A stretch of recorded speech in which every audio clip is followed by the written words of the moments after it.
This is Sports Drive.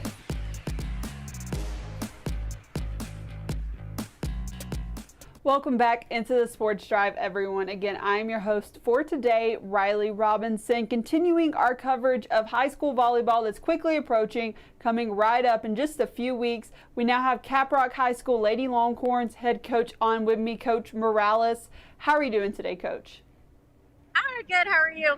I'm great. Thank you so much for joining us. I know you guys are in Colorado Springs, you said?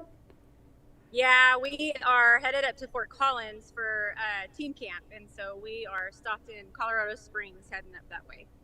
Oh, wow. So I caught you at the perfect time. You guys have stopped for a break. Yeah. So you guys are headed to Fort Collins, you said. I mean, so team camp, tell me a little bit about that. So we go to Colorado State every year for team camp. It's a wonderful camp, lots of gameplay, lots of opportunities for our girls to get instruction from a variety of pro coaches and pro players, get a little bit of college recruiting going on. It's just a lot of fun. And some of our girls have never really even seen the mountains. And so it's a great experience of life outside of Amarillo, Texas, and opportunities that they can take advantage of in the volleyball world. And so it's a really cool camp. That's funny you said they never seen the mountains. I feel like a lot of people around here haven't. I grew up in the southeast in Georgia, so you can't see a half a mile in front of you, and you get out here, you can see 10 miles ahead of you. Yeah, for sure. That's what it is. So when do you guys get back from there? We will come back late Sunday evening. They have like a little tournament play, and so as soon as we're done playing, we come back. It's usually like 1 or 2 in the morning, Monday morning, and then we'll turn around and kick off tryouts Monday morning. So it's a fast turnaround, but definitely well worth it. Absolutely. So kind of just backtracking a little bit into more of these summer workouts. I know you guys have been hitting it hard with strength conditioning, some skills training as well. I still haven't got over coming to work out with you guys the other week. I'm still pretty sore. I was telling Coach Fluman, I don't know the last time I did a full upper body workout or full body workout. Usually split them up, but that was tough. But just, kind of overall, tell me a little bit about how summer workouts have been going for you guys. You guys rocked it out. I don't know that I could do 4 back-to-back workouts full body. It was hard. In a couple days. Summer workouts are great. It's a great opportunity for us to build relationships with our incoming kids, our younger kids, especially for our incoming freshmen to kind of get to know how things go, what's to be expected up at the high school level. And of course, it's a great opportunity for us to get to work with our kids all summer long, to make sure that we're not losing anything that we've built over the school year, and kind of a good little springboard into season. And so it's something that we definitely are grateful for. Our numbers have been very good. I think every week we've had anywhere from 250 to 300 kids every day between the 2 sessions, which is a big deal. And so it's something that we are definitely grateful for and definitely use going into season. Absolutely. You kind of mentioned the, you don't want to lose anything. It's a good springboard going into season. How's just the energy been overall? It's been really good. Our kids are super excited about season starting up.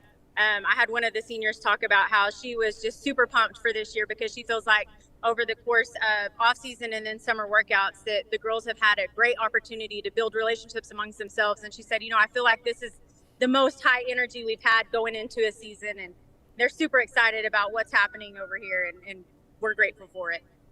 Absolutely. So coming up this season, kind of want to get into some new roles, some new faces. Who are, obviously, who are some people that you might have graduated out, some new roles that you had to fill, some faces that we can see, new faces we might see this fall?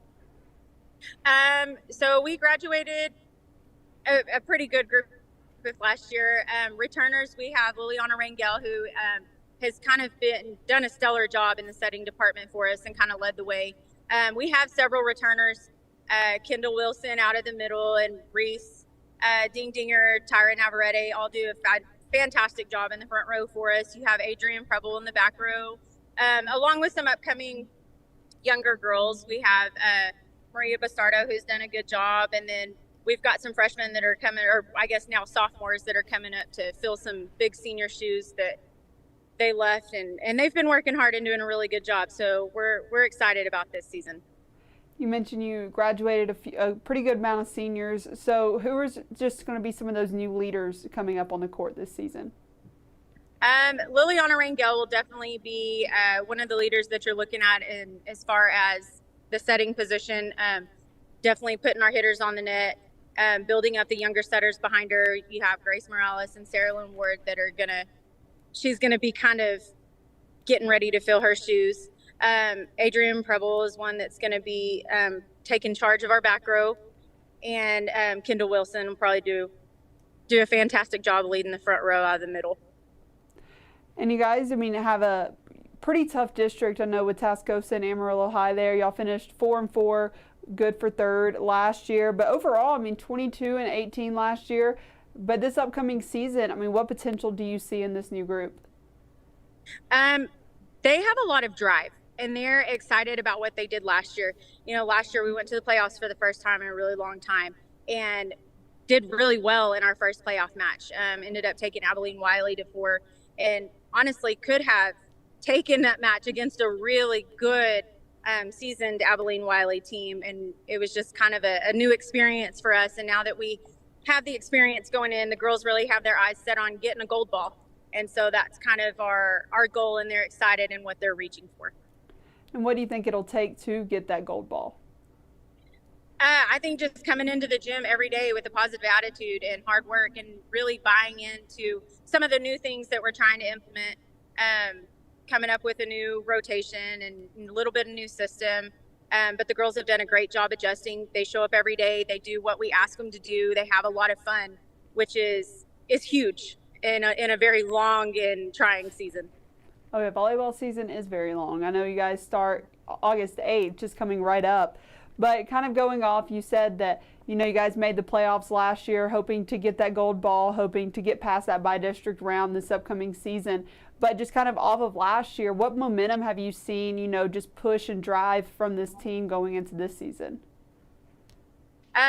They definitely want to be better. They want to try new things. They're okay with failing, knowing that if we're failing something that new, that we're getting better. We've definitely pushed be comfortable with being uncomfortable, and they've really embraced that concept and really pushing themselves and pushing past what they feel like their limit is. And that's been something that we plan to carry on from summer into season. Do you feel like be comfortable being uncomfortable would be kind of y'all's motto going into this season?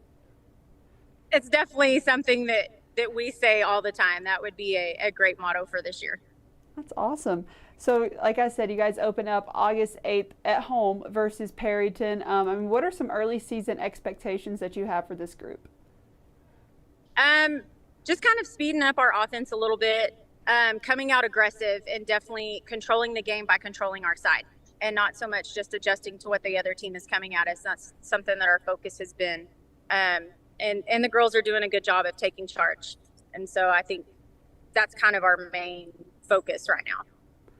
And I kind of ask a lot of coaches this, but we mentioned the tough district that you guys have. And when you're scheduling like a non-district schedule, you know, you want to strategically match up with some people, you know, some good competition to get ready for that district play and to the playoffs as well. How did you stack up that non-district schedule? We have kind of a variety in our schedule, you know, placing some really good offensive teams, some good defensive teams. And honestly, being volleyball in the Panhandle, there's not a team that you schedule that you just think you're going to go in and dominate. I mean, every team in the Panhandle that you schedule you never know whose ball game it's going to be when you walk into that gym. And so you just do your best to prepare your side. And you know, Amarillo High and Tascosa are definitely some really good competition in our district, but Plainview and PD do a fantastic job too. And so it's really anybody's match on any given day, and we prepare ourselves the best we can and try to run our game and make everybody else adjust to us. Absolutely. Well, Coach Morales, thank you so much for joining us. I'm sure, you know, you guys got to get back on the road, headed up to Fort Collins there, but safe travels again. Thank you so much, and we're looking forward to the season starting just very soon. Yes, awesome. Thank you so much. Of course, and we'll be right back on the Sports Drive.